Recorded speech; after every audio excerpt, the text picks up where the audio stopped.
3 დაწყევლილი წიგნი, რომელსაც შეუძლია ადამიანის მოკლა. ნომერი 3.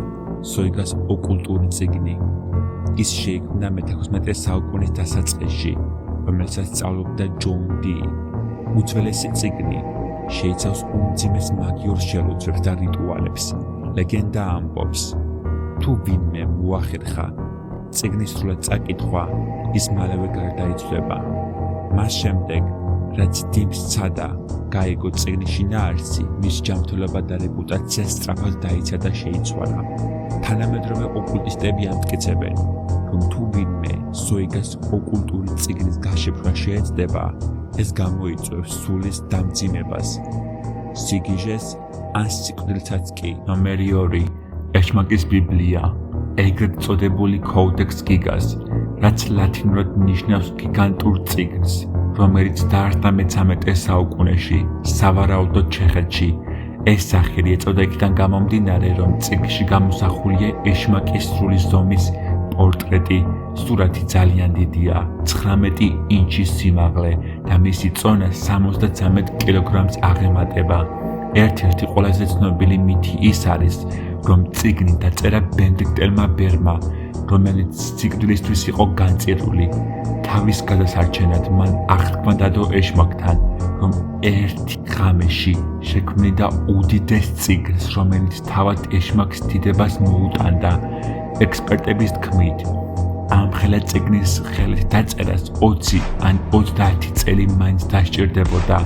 თავად წიგნის არსებობამ შიშიც გააჩინა და კითხვის აკრძალვაც გამოიწვია.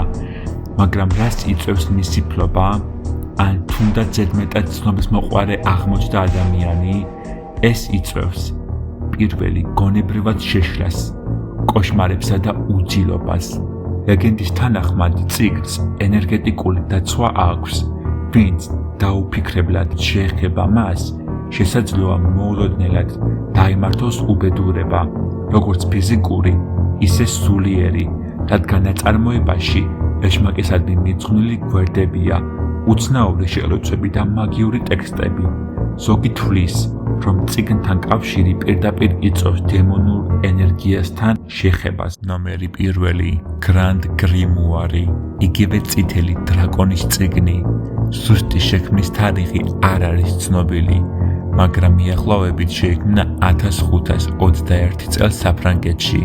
წიგნი არის ერთ-ერთი ყველაზე ცნობილი სახიფათოდ შერაცხული ნამუშევარი დემონოლოგიისა და შავი მაგიის ისტორიაში.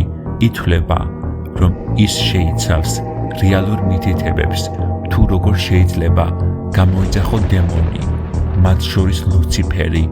ძველად შავი მაგები ან ჯადოქრები სპეციალურად იძახებდნენ მათ, შესთავაზებდნენ საკუთარ სულს, რათა მიეღოთ ძალა, წარმატება ან საიდუმლო ცოდნა.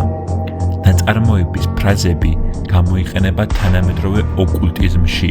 შავი მაგიის პრაქტიკოსების ნაწილი კვლავ ასრულებს რიტუალებს წიგნიდან. სხვა ოკულტისტები წიგნის განხილვასაც კი არ მიიჩნევენ უსაფრთხოდ.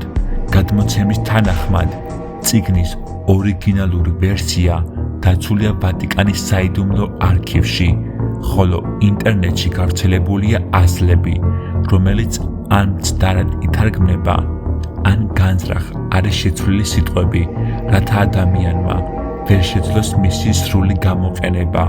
ჩემი დიდი თხოვნა იქნება, გამოიწეროთ ჩემი YouTube არხი, რათა არ გამოგჩეთ მეტი საინტერესო ვიდეო.